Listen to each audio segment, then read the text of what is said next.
a 75 to an 80, guess what? That's 5%. Maybe you get a, I don't know, 2.5% bump. Whatever the metric is, but an increase should certainly fall on the teacher. Absolutely, and I'm all for that. And this is what I thought. Maybe when they first come in August, September, you know, depending on where you are in the country, that first couple of weeks of school, you take the same test that you give at the end of the year. You have the same students, and then you can base it. Okay, this is what you scored in August or September. Bingo, that's exactly what I'm driving at, guys. Hang on there. I want to get Garland. You all right with this? Well, it sounds like a pretty good idea. Two things. Number one, that sounds similar to some of the things that President Obama has, in fact, endorsed. The other thing is this. Why do we have to start with the middle class? If you work for Goldman Sachs, you can blow up the economy and get a $10 million bonus. But if you're in the middle class, if you're a worker, if you're a teacher, then it's going to be tied. The difference is Goldman Sachs pays their people with their profits. No, they're with our profits. The government pay. Well, okay. Right or wrong, with our profits.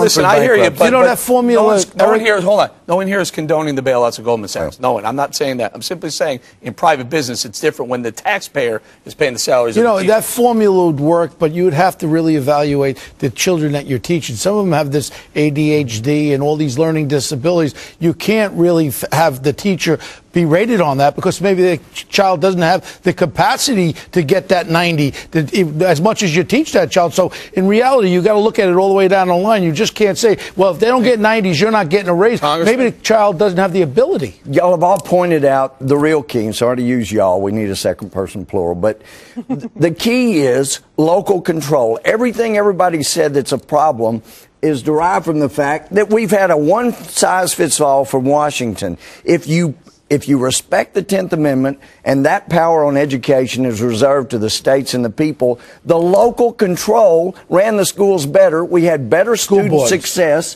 when the school boards were responsible without Washington. What do you say about that, Danny? The locals how to do you like their this job. idea? Absolutely correct. It's a one-size-fits-all. In education, there's so much in between, and a lot of people look at education issues as being either black or white with no gray, and that's all it is gray matter for me. I mean, it's just all in between. So I think that is correct, that if it was more locally controlled rather than some people many, many miles away making the rules and regulations, the people that are in the town, in the city, they know what's best for their community. Very good. Danny Kofke, appreciate